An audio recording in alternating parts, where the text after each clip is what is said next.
আবারও বৃষ্টি শুরু হয়ে গেল। যা বৃষ্টি হচ্ছে তাতে তো মনে হচ্ছে এবার মাঠঘাট সব ডুবে যাবে। কি মা, সব যদি ডুবে যায় তাহলে আমরা থাকবো কোথায়? আমিও তো সেটাই ভাবছি মা। এমনিতেই আমরা যেখানে থাকি সেটা অনেক নিচু জায়গা। তাহলে কি আমরা ডুবে যাব মা? জানি না মা। আর দেখ, তোর বাবা আজ এখনো বাড়ি ফিরলো না। যাই, আমি বরং রান্না বান্না সেরে নি। বাড়ি এসে তো আবার খাবার চাইবে। মালা রান্নাঘরে চলে গেল। তখনই তার স্বামী কবির এলো।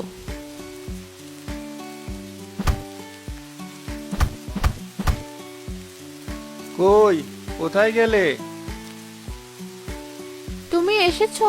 আমি তো ভাবলাম বাড়ির কথা ভুলেই গেছো। কি যে বলো না। মা ঋতু, গামছাটা আন দেখি, একদম ভিজে গেছি। এই নাও বাবা। এ কি বাবা, অতগুলো কলা গাছ কেটে এনেছো কেন?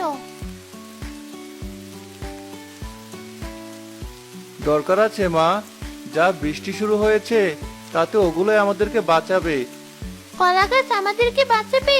এ আবার কি কথা? হাসিস না মা, কখন যে আমাদের কি কাজে লাগে আমরা আগে থেকে কেউই তাও বুঝতে পারি না। হয়েছে, তোমাকে আর জ্ঞানের কথা বলতে হবে না। এমনি ভিজে এসেছো। যাও একটু বিশ্রাম করো, আমি বাকি রান্নাটা সেরে আসি। মালা আবারও রান্নাঘরে চলে গেল। বিকেলে বৃষ্টি কমলো। বউ, ও বউ, কোথায় গেলে?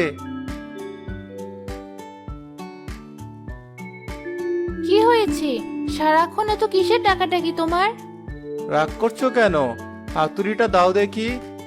হাতুড়ি দিয়ে আবার কি করবে?